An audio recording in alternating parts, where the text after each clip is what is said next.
Sœurs et frères, chers amis, auditeurs et internautes, téléspectateurs, que la paix et la grâce de notre Seigneur et Sauveur Jésus-Christ soient avec vous tous. Nous bénissons notre Dieu tout-puissant, grand et bon, auteur de la vie et de tout don parfait, qui nous envoie cette semaine de prière, axée sur l'esprit de la prophétie, avec un pour thème message d'espérance pour la fin des temps, message d'espoir pour la fin des temps. Cette semaine nous rappelle très certainement que nous, adventistes, nous sommes le peuple de l'espérance, le peuple de l'espérance, le peuple qui apporte l'espérance, le peuple qui transmet l'espérance. Oui, c'est évident. Nous avons le retour de Jésus dans notre nom. Nous sommes adventistes du 7e jour, adventistes, ceux-là qui attendent le retour du Christ et qui observent le sabbat, le mémorial de la création et de la rédemption, le jour qui nous rappelle notre noble origine et notre rédemption. Le peuple de l'espérance, qui attise l'espérance, qui sème l'espérance. Sœurs et frères, chers amis, auditeurs, internautes, téléspectateurs, après avoir parlé hier de la pluie de l'arrière-saison, l'effusion du Saint-Esprit, qui est une métaphore représentant la bénédiction de Dieu sur la terre, il est normal que ce soir, aujourd'hui, nous parlions des 7 dernières plaies, les 7 dernières plaies, les 7 derniers fléaux. Prions le Seigneur. Adorable mystère, seul vrai Dieu, créateur des mondes visibles et invisibles, auteur de la vie. Nos âmes te louent, te bénissent, te magnifient pour tes bontés, pour tes grâces. Merci de ce que tu nous mets en situation de prier afin de nous bénir de toutes tes bénédictions. Oh, merci pour les messages qui ont été prêchés durant cette semaine. Et merci pour le message de ce soir. Donne-nous de bien le saisir, de bien l'appréhender, de le mettre en pratique et de pouvoir le partager aux autres partout où nous poursuivons nos pas. Merci pour l'esprit de la prophétie, cette petite lumière qui nous conduit à la grande lumière, ta Bible, la Bible, la parole de Dieu, la révélation écrite de Dieu. Seigneur Dieu, aide-nous à bien saisir ta parole. Nous comptons sur toi, nous espérons ta bonté. Qu'il en soit ainsi. Au nom de Jésus, vivant et régnant au siècle des siècles. Chers frères, chers amis, la question des 7 ans dernières plaies, les 7 ans derniers fléaux. Durant les jours difficiles de la pandémie de COVID-19, nombreux étaient ceux qui faisaient allusion aux 7 derniers fléaux, aux 7 dernières plaies que nous voyons dans l'Apocalypse. Chers frères, chers amis, côté que la pandémie a été terminée, eh bien, il a commencé à parler de méga-pandémie bactérienne. Méga-pandémie bactérienne, qui fait comprendre que la pire du toujours que COVID, là, ça ne va joindre à pire raide que COVID. Là. Ah, on parlait beaucoup de cela, ça t'a fait peur. Et il y a des gens qui t'ont évité de prendre sujet ça. Alors que des livres, des titres à images horrifiantes étaient écrits à ce sujet. Et il était même lié méga pandémie bactérienne à fléau que l'Apocalypse présentait nous pour dire ces fléaux qui commençaient à déverser. Chers frères, chers amis, nous qu'à comprendre, c'est pas étonnant que un peu de monde pas voulait entendre parler de ça, il était peur ça. Alors, tout comme docteur Juan José Andrade, auteur, message, semaine de prière, ça qui est axé sur la prophétie, esprit de la prophétie qui a pour thème message d'espoir pour la fin des temps, message d'espérance pour la fin des temps. Moi, je voulais tout exprimer reconnaissance à la Bible. À livre esprit de prophétie, Ellen G. White, à étude que un pile érudit adventiste, eh bien, fait, qui nous en pile. M'a pensé à une série d'érudits adventistes, des hommes extraordinaires, à Angel Manuel Rodriguez, un plus gros professeur nous gagné, et qui expliquer bien prophétie biblique à Jacques et Doucan, qui écrit le soupir de la terre, le cri du ciel, et autres, nous ne pouvons pas citer en plus le nom. Alors, chers et frères, chers amis, nous reconnaissons envers eux, nous reconnaissons surtout envers la Bible, la parole de Dieu, l'âme la plus puissante pour éclairer, libérer et évangéliser la grande lumière. Oh, je dis, à soya, m'invitez-nous pour nous ouvrir la Bible. Nous allons aller dans Apocalypse, chapitre 15 à 17. Et nous sommes capables de poser nous cette question bien avant. Qui s'appelait ça yoye? Qui ça fléau ça yoye? On parle de cette dernière plaie. Apocalypse 15 à 17. Qui ça que yoye? Qui l'a produit? Qui l'a privé? Et qui bon que a passé, a tombé? Qui monde t'a souffert de fléau ça yo? Et qui sens, qui portait et qui enseignement nous qu'a tiré de sujet cette dernière plaie, cette dernier fléau. On nous aller dans le texte biblique là. Comme déjà dit nous joignons les 7 dernières plaies dans l'Apocalypse, chapitre 15 à 17. Chapitre 15, chapitre 16, chapitre 17. Alors, nous devons comprendre que, chers et frères, chers amis, auditeurs, internautes, téléspectateurs, que chapitre 15 là, il mettait et il y la description, ok? Et alors, disons, il y a introduction, fléau. Mais, description, on va joindre chapitre 16, chapitre 17. Description fléau, description fléau. Alors, là, il décrit, crise là, issue de l'aboutissement. Comment l'ennemi a déployé tout ça qu'il est capable, toute force pour lui bailler petit bon Dieu problème. Donc, nous voyons dans l'Apocalypse 17, et où le dragon fut irrité contre la femme, et il s'en alla faire la guerre au reste de sa descendance, à ceux qui gardent les commandements de Dieu et le témoignage de Jésus-Christ. Alors, le témoignage de Jésus, là, nous devons comprendre, l'ennemi capable déterminé pour terrasser les enfants de Dieu, mais c'est intéressant. Ah, bon Dieu, pas jamais abandonner petit lit, bon Dieu intervenir puissamment en faveur de petit lit pour le délivrer lui à la gloire de son Seigneur. Récit prophétique cette dernière plaie troublé en pile chrétien à travers le temps. Mais critique, christianisme, non, nous voyons pour deux raisons fondamentales. Critique, il y a deux raisons fondamentales dans la critique. Nous comptons des gens qui disent, oh, un Dieu si bon, aurait-il créé un monde si mauvais? Alors, question qui posée, il dit, comment mon Dieu l'amour qu'a transformé pour le suspendre l'amour, pour que la punit anéantit furieusement monde qui pas accepté vivre? Et pire encore, il y a une question comme ça qui dit, bon, pour qui ça, bon Dieu, il n'a pas fait ça d'un coup, pas tout détruire les champs, monde qui a désobéi lui deux coups, pour qui ça, c'est plaie après plaie, une après l'autre. Est-ce que, bon Dieu, nos ciels là, il t'a réjoui de la souffrance de ces créatures? Est-ce que, bon Dieu, voulait une mort lente pour adversaire d'eux?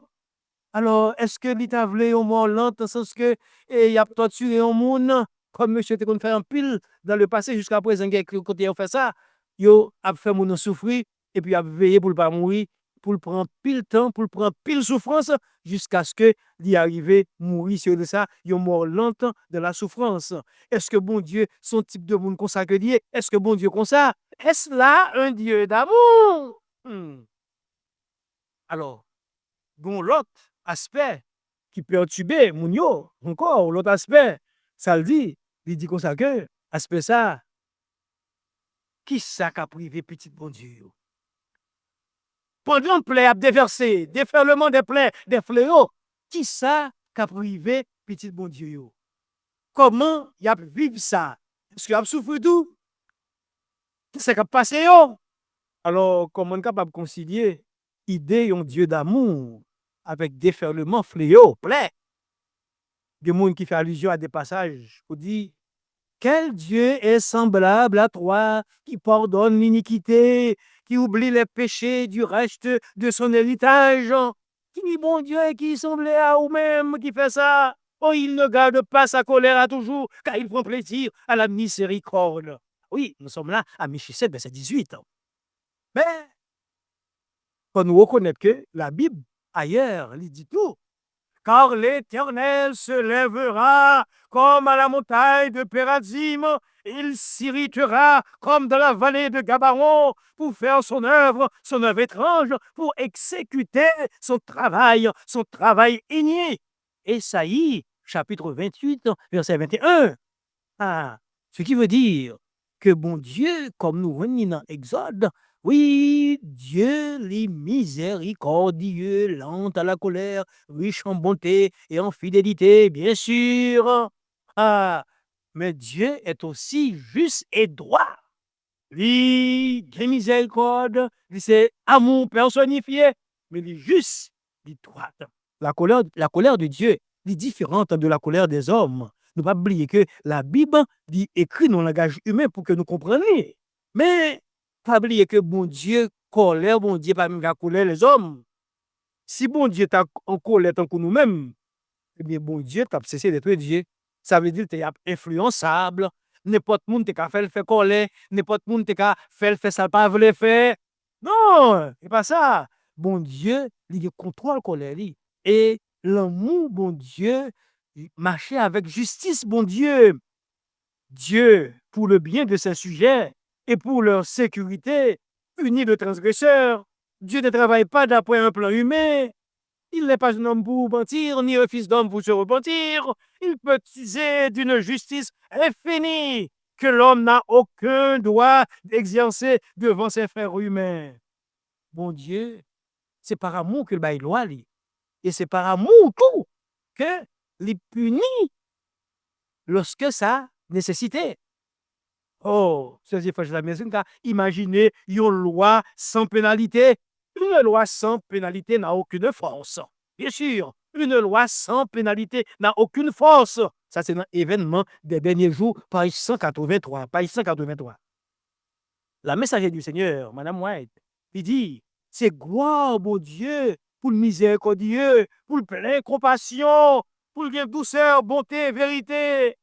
Mais tout autant que sa miséricorde, la justice qu'il manifeste en punissant le pécheur est aussi authentiquement la gloire du Seigneur. Ce qui veut dire, à travers la miséricorde de Dieu, nous voyons la gloire de Dieu. Donc on dit, Moïse va faire gloire moins, et puis là, il passe Moïse de dos, et puis Moïse dit quoi? L'Éternel, miséricordieux, lent à la colère, riche en bonté, en fidélité. Ouais, ça, lié à gloire, mon Dieu, sa miséricorde, mais sa justice aussi. Chers frères, chers amis, internautes, téléspectateurs, sa justice aussi est liée à sa gloire. Alors, chers frères, chers amis, nous sommes capables de répondre à la question qu'on y a. Qui s'appelait ça? Eh bien, playo, c'est manifestation, jugement, bon Dieu, contre une humanité méchante qui constamment rejetait ces initiatives bienveillantes. Oui, c'est ça, plaidoyer. Le plaies, c'est une manifestation des jugements divins contre une humanité méchante qui a constamment rejeté ces initiatives bienveillantes. Ce sont des jugements divins. Apocalypse 15, verset 1er, 3, 4, 7. Verset 1, 3, 4, 7. Il dit que jugements ont été manifestés. Vous comprenez bien, chers frères, chers amis. Après chaque plein fin des versets, vous entendez qu'il dit jugement, bon Dieu, manifesté. Tes jugements ont été manifestés. Ça mentionnait au moins 7 fois dans le chapitre 15. Tes jugements sont véritables et justes. C'est en référence au plaies, au fléau. Est-ce que c'est symbolique ou réel? Les plaies, les fléaux. Oh, les plaies, les fléaux ne sont pas symboliques. Yo réel. Yo réel. Même si dans certains cas, le langage est symbolique, le langage qui est utilisé, il y a un symbolisme là-dedans. Mais pléaux réel. Parce que la Bible, la parole de Dieu, le dit comme ça que tout être vivant a mouru. Tout ça qui est dans la mer. Apocalypse 16, verset 3 et 4. Il dit qu'à cause de pléaux, les hommes ont blasphémé le nom de Dieu. Au lieu repentir, ils ont blasphémé le nom de Dieu. Ce qui veut dire que les plaies sont réelles, que les fléaux sont réels. Dites que les hommes ont mordé langue de douleur. Et les plaies sont aussi réelles que le jugement contre Jérusalem l'était autrefois, bien sûr. Maintenant, moi, été dit, notre avis des siècles à la page 681, ces plaies ne seront pas universelles. Autrement, les habitants de la terre périraient tous. Plaies pas universelles. C'est pas tout côté, il y a passé en même temps. Mais, il y a passé successivement l'une derrière l'autre. Les frères et amis, il dit que les 7 dernières plaies, ils sont liées à la typologie de l'Exode de l'Ancien Testament. 4 dans 7 dernières plaies reflétaient jugement sous forme de plaies que bon Dieu voyait sur les Égyptiens qui opprimaient le peuple d'Israël dans le passé. Premier plaie, sang. On voit sang encore. On voit ulcère. On voit obscurité. On voit sang. Première plaie, nous prenons. La première plaie, coupe, il provoque un ulcère malin. La première plaie, oui, son ulcère malin que les hommes ont gagné. Et mot qui utilisé pour traduire ulcère là, et elkos, le grec, c'est même mot ça qu'utilisé pour décrire souffrance que Job a enduré. Job a ulcère de la tête aux pieds. Et bien c'est même ulcère Job a guerre. C'est même ulcère ça que Mounio après joindre. Deuxième plaie, c'est la coupe qui cause la mort de tout être vivant dans la mer. Pas oublier que la mer, cette voie maritime, la mer, c'est une voie qui relie pays à l'autre pays, nation à l'autre nation, continent à l'autre continent. C'est la mer qui est utilisée pour traverser d'un continent à un autre, d'une nation à une autre, d'un peuple à un autre peuple. Eh bien, bon Dieu, il n'est pas content que l'ennemi, n'a pleuré, l'a essayé d'unir les nations sous sa domination, l'utiliser la mer pour que les joignent avec la nation, pour que les domine sous eux. Égal, bon Dieu, les manifester des plaisirs, les mécontentement. Troisième pléa, la coupe transformée, les fleuves en sang. Une explication de présence sang dans l'Apocalypse 16, verset 6. Parce que bon Dieu dit, ils ont versé le sang des saints et des prophètes. Tu leur as donné plus du sang à boire. Ils en sont dignes. Ah, chers frères, chers amis, imaginez, rivière transformée en sang. Toute l'eau tourne sang. Toute l'eau tourne sang. Rivière tourne sang. Ou pas qu'à boire de l'eau, ou pas qu'à faire toilette, ou pas qu'à baigner. Eh bien, ça va passer. Sauf à tuer. Le pire, c'est que vous avez senti mauvais sur le monde. Ou toilette, ou pas qu'à baigner, ou pas qu'à suer quoi ou, pas qu'on pour laver quoi ou. Ça veut dire que vous avez senti mauvais. Avec toute beauté que vous avez, la paix désagréable. Parce que la une mauvaise odeur. Ah, chers frères, chers amis, que celui qui a des oreilles pour entendre, entendre. Quatrième plaie, soleil, là.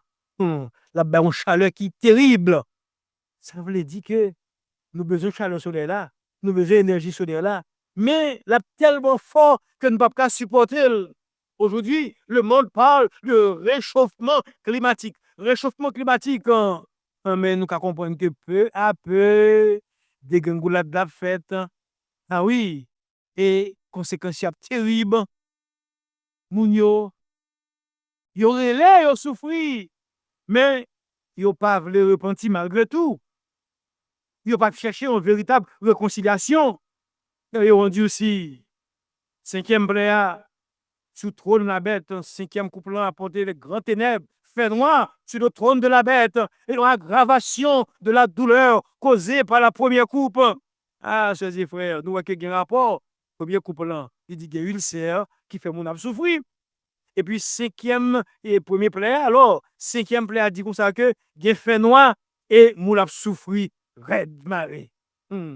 Aïe, aïe, aïe. Chers frères, maintenant, sixième et septième plaie, qui ça le dit? Il est question d'Apocalypse 7, verset 12, Apocalypse 7, verset 17, la chute de Babylone, la grande. Et ça reflétait assèchement, fleuve Euphrate et chute subséquente de Babylone. Elle dit comme ça que lorsque Euphrate tarit, le fleuve d'Euphrate, eh bien, chemin a fait pour que les rois de l'Orient vinissent. Ah, on nous prend le grand fleuve Euphrates, Empire ottoman, et roi d'Orient, nation d'Orient, guerre future entre nations orientales et occidentales. Et l'Euphrate, peuple dominé par la Babylone symbolique. Et quand il dit roi d'Orient, c'est qui est symbolisé, c'est Jésus et ses armées qui ont venu. Ah, nous arrivons dans le dernier moment. Côté que fléau fin déversé. Selon cet apocalypse, les moments sont arrivés.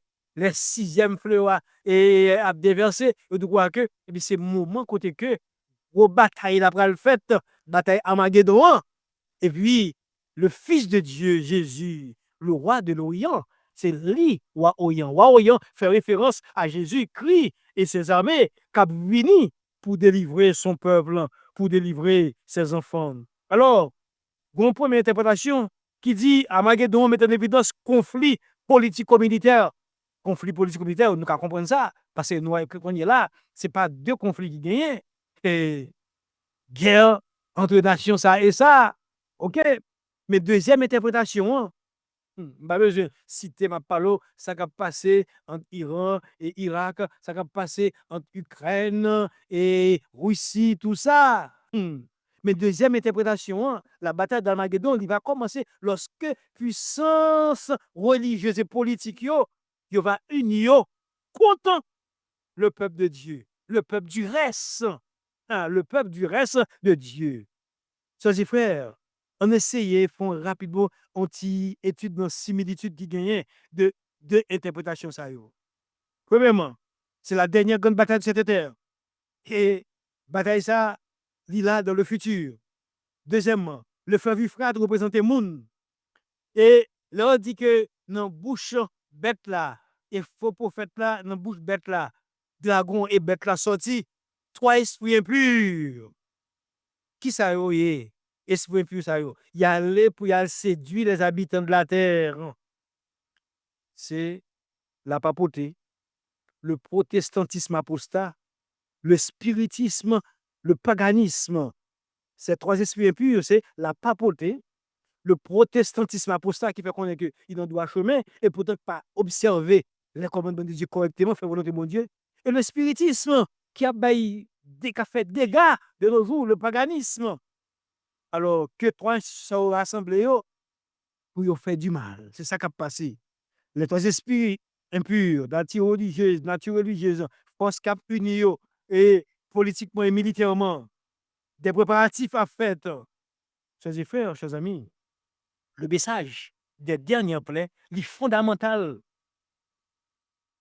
Tant que message plein exode dans l'Ancien Testament. Et ça veut dire que persécution, l'a fini. Persécution que le peuple bon Dieu a besoin de tout temps. Arriver dans le point culminant et persécution ça, l'a fini. Et persécuté là, bien pour lui disparaître. De même que Yahvé t'a justifié alliance li, il t'a libéré Israël de l'esclavage d'Égypte par une série de plaies. Et bien c'est même genre le Christ, il assurait ou même moi-même, nous toutes petites li assurait nous que la libération finale là a faite. Oui, l'a faite et que lui-même l'a venu, l'a délivré nous. Chers frères, chers amis, pas oublier, peuple là t'es dans souffrance en Égypte et bon Dieu vous est plein. Et pas un peuple Israël, un monde peuple Israël qui était victime de plaie, non? Pas un petit peuple là t'es tombé lorsque tu as la mort des premiers-nés, le premier-né de Pharaon, les bruits. Mais peuple là qui t'a gagné l'intention dans le porte-puissant, il était épargné, chers frères, chers amis. Pas de gagne qui t'est mort. Toutes les te gagné, l'eau changée en sang, ou vini, sauterelles, grêle, etc. Le peuple de Dieu qui a gauchaine, pas de victime de quoi que ce soit. Dieu appelle son peuple, ceux qui veulent être son peuple, à entreprendre dès maintenant un véritable exode hors de la Babylone, comme il dit. Fuyez d'elle, mon peuple, sortez de la Babylone. Au compte tenu des jugements punitifs imminents capables sous la Babylone, bon Dieu m'a dit pour nous sortir là-dedans. Ces plaies d'Apocalypse combinent jugement typologique et historique contre l'Égypte et la Babylone pour assurer l'Église du reste, sans moment d'aucun doute de la certitude du jugement à venir contre la Babylone et l'Égypte eschatologique. Le Dieu qui est fidèle à son alliance et qui a libéré son peuple le fera aussi avec le reste sans fidèle. Béni soit l'Éternel. Amen. Chers frères, chers amis, question avant de finir. Qui l'est, plaît ça à tomber? Eh bien, c'est lorsque l'évangile il va prêcher au monde entier. Apocalypse 14. Lorsque les enfants de Dieu vont prendre une décision libre, consciente, pour raisonner, pour marcher dans la fidélité, pour fidèle à mon Dieu. Apocalypse 14, verset 1 à 5. Apocalypse 15, verset 1 à 4, nous allons lire après. Lorsque les enfants de Dieu auront été scellés, Apocalypse 7, verset 1 à 3, quand les désobéissants reçoivent la marque de la bête, Apocalypse 16, verset 2, et lorsque le temps de grâce sera terminé et avant la venue du Christ, Apocalypse 15, verset 6 et 8, et Apocalypse 22, verset 11.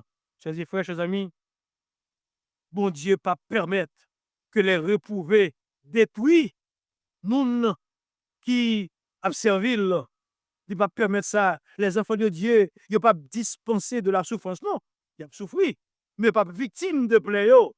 Tandis que le peuple a persécuté et plongé dans la détresse. Tandis qu'il va endurer toutes sortes de privations. Il va souffrir de la faim.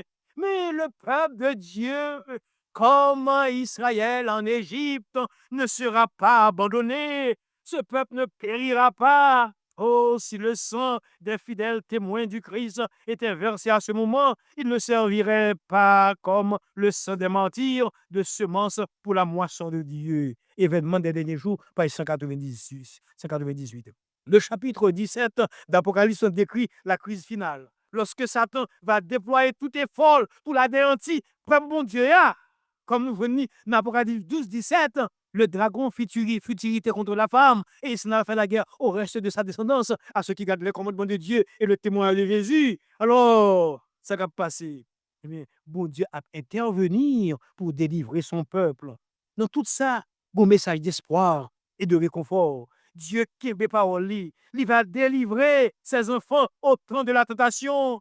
Parce qu'il dit nous, dans Matthieu 28, verset 20, je suis avec vous tous les jours jusqu'à la fin du monde. Le peuple de Dieu ne sera pas à l'abri de la souffrance, mais bien que persécuté et angoissé, dénué de tout et privé d'aliments, il ne sera pas abandonné. Le Dieu, chers frères, chers amis, internautes, téléspectateurs, le Dieu qui a pris soin des lits, ne négligera pas un seul de ses enfants. Celui qui compte les cheveux de leur tête prendra soin d'eux, et au temps de la famine, ils seront rassasiés. La tragédie des siècles, page 682. Je vis que les 4 anges, devaient retenir les vents jusqu'à ce que Jésus termine son œuvre dans le sanctuaire. Et c'est alors seulement que viendraient les 7 dernières plaies. Ces plaies excitaient la colère des réprouvés contre les justes. Ils pensaient que nous avions attiré sur eux les jugements divins et que s'ils pouvaient se défaire de nous, alors les plaies seraient arrêtées. Un décret fut promulgué pour tuer les saints, ce qui les amena à réclamer jour et nuit leur délivrance. Premier écrit, page 36. Et c'est au coup de minuit que Dieu manifeste sa puissance pour délivrer son peuple. Le soleil paraît dans son éclat, dans tout son éclat. Des signes et des prodiges se suivent en succession rapide. Les méchants observent cette scène avec terreur, tandis que les justes admirent les gages de leur délivrance. La tragédie des siècles, page 690. Chers frères, chers amis, pléo a réellement douloureuse. Pléo a douloureuse. Mais c'est pour nous connaître que, bon Dieu, l'a préservé petit Lio, l'a préservé nous. Nous pas subi de plaies ça yo. Oh, jugement, mon Dieu, c'est pour une mauvaise nouvelle que lié. Ça montre que bon Dieu, l'amour, les juste, les droites. Ça montre que bon Dieu compatit à problème nous et que l'a délivré nous. Il y a monde qui peut parler du message du jugement de Dieu. C'est comme si dès qu'on dit jugement, bon Dieu, eh bien c'est fini pour eux-mêmes. Non, chers frères, chers amis, bon Dieu remet nous. Et c'est parce que il remet nous qui fait que l'a délivré nous, frères et sœurs. Et puis le message du jugement de Dieu comme on nous toutes plaît au lèvres, que c'est jugement, mon Dieu, qui déversé, eh bien, message ça, c'est un message d'espérance lié pour nous-mêmes, fait qu'on est que nous pas livrés à nous-mêmes. Bon Dieu, regardez-nous comme la prunelle de ses yeux, et que tout cheveu de tête nous compter, lui remet nous, et il fait plus gros bagage pour nous déjà. Lui, bah, Jésus mourit pour nous-mêmes. C'est la preuve la plus tangible, la plus palpable de son amour pour nous. Les plaies révèlent l'esprit de rébellion qui dominait complètement le cœur des méchants. Il révélait que l'ivraie avait séparé du bon grain, que justice, bon Dieu, lui, évidente et nécessaire. Oh, sœurs et frères, ces dernières plaies sont une manifestation de l'autorité et de la puissance supérieure de Dieu. Dans les deux cas, Égypte dans la fin, l'histoire se termine par la défaite définitive de ceux qui ont défié de Dieu, et par la libération du peuple de Dieu, une libération qui aurait été autrement impossible. Chers et frères, chers amis, pas oublier Apocalypse 17, verset 14, pour terminer, il dit, ils combattront contre l'agneau, et l'agneau les vaincra. Ils combattront contre l'agneau, et l'agneau les vaincra, parce qu'il est le Seigneur des seigneurs, le roi des rois. Il les appelés et les élus et les fidèles qui sont avec lui vaincront aussi. C'est ce qui est écrit dans la parole, Apocalypse 17, verset 14. Selon le message biblique, les enfants de Dieu sont épargnés par ces derniers fléaux, ces dernières plaies, parce qu'ils se sont soumis à Jésus et que leurs noms sont inscrits dans le livre de vie de l'agneau. Apocalypse 21, verset 27. Il dit que seuls ceux dont les noms sont inscrits dans le livre de vie de l'agneau entreront de la ville sainte, la nouvelle Jérusalem, après cette convulsion de fléaux. Alors, chers et frères, chers amis, auditeurs, internautes, téléspectateurs, la grande question pour terminer, est-ce que non écrit dans le livre de vie de l'agneau? Oh, assoya, m'interpellez-nous à réfléchir, à répondre personnellement à la question ça. Est-ce que non nous écrit dans le livre de vie de l'agneau? Est-ce que nous désirons abandonner nous à Jésus? Est-ce que nous reconnaissons lui comme sauveur, nous, comme maître, nous, comme vie, nous, comme tout nous, notre sauveur suffisant? Combien dans nous, sœurs et frères, chers amis, téléspectateurs, auditeurs, internautes, téléspectateurs, combien de nous qui désirent asseoir, réaffirmer engagement, yo, oui, engagement nous envers lui-même? Nta reme ouais mais ça yo là, côté ko ya, lever main. Oui, en signe de volonté qu'on gagne pour réengager, pour réaffirmer engagement avec Jésus, qu'on voulait eh bien marcher avec lui. Oui, c'est comme ça, Seigneur. Comme ça, on prend une décision, ça. Et nous sûrs et certains que plaire tomber, nous pas peur. Nous pas peur jugement, bon Dieu. Parce que nous connaissons ces petites filles, petits garçons, bon Dieu, qui en bas zèle, bon Dieu. Et la défendre nous, la délivrer nous, et la permettre que oui, que le ciel de gloire et de félicité vont passer 1000 ans. Et après, pour nous retourner sur la terre restaurée, pour nous vivre pour le temps et pour l'éternité. Ça, c'est notre espérance certaine et véritable. Notre espérance n'est illusoire. Soyez frères, chers amis, nous-mêmes, pas d'espérance, mais espérance noire. Jésus, Sauveur noir, a venu chercher nous pour délivrer nous. En nous, priez le Seigneur. Adorable mystère, seul vrai Dieu, créateur des mondes visibles et invisibles, auteur de la vie, nous sommes te louent, te bénissent, te magnifient, te donnent gloire pour ce que tu es, pour ce que tu as fait. Merci de nous bénir de toutes tes bénédictions. Merci de faire de nous tes enfants en Jésus. Merci de ce que tu nous as toujours délivrés et tu nous délivreras. Oh, les plaies seront déversées sur la terre, mais nous sûrs que nous-mêmes, petites filles, petits garçons, n'a préservé. Oh Seigneur Dieu, que ben nous maintenons nous dans le livre de vie, oh Seigneur Dieu. Comme on dit dans la parole, monde qui persévérait, ou pas pour effacer dans le livre de vie, pas effacer dans le livre de vie. Hein. Oh, que non, toutes celles, frères, nous, capé assister, participer dans ce semaine de prière, ça. Que nous, tous téléspectateurs, tous auditeurs, internautes, ou que nous mettons dans le livre de vie, hein, Seigneur Dieu. Oh, bénis tes enfants, les adventistes du 7e jour, à travers la terre habitée. Oh, que nous tous, nous prenions conscience de la solennité du temps de l'intelligence de la nécessité de nous rapprocher plus près de toi. Bénis-nous, Seigneur Dieu, prends le contrôle de notre vie et que chaque de nous a dit, comme l'apôtre Paul, Olivier, si vieillit, ce n'est pas moi qui vis, mais c'est Christ qui vit en moi. Écoute nos cris, fais pour nous, au-delà de nos demandes, au-delà de nos espérances, nous pas sur l'autre, nous supplions qu'il en soit ainsi. Au nom de Jésus, vivant et régnant au siècle des siècles, que le Seigneur vous bénisse tous.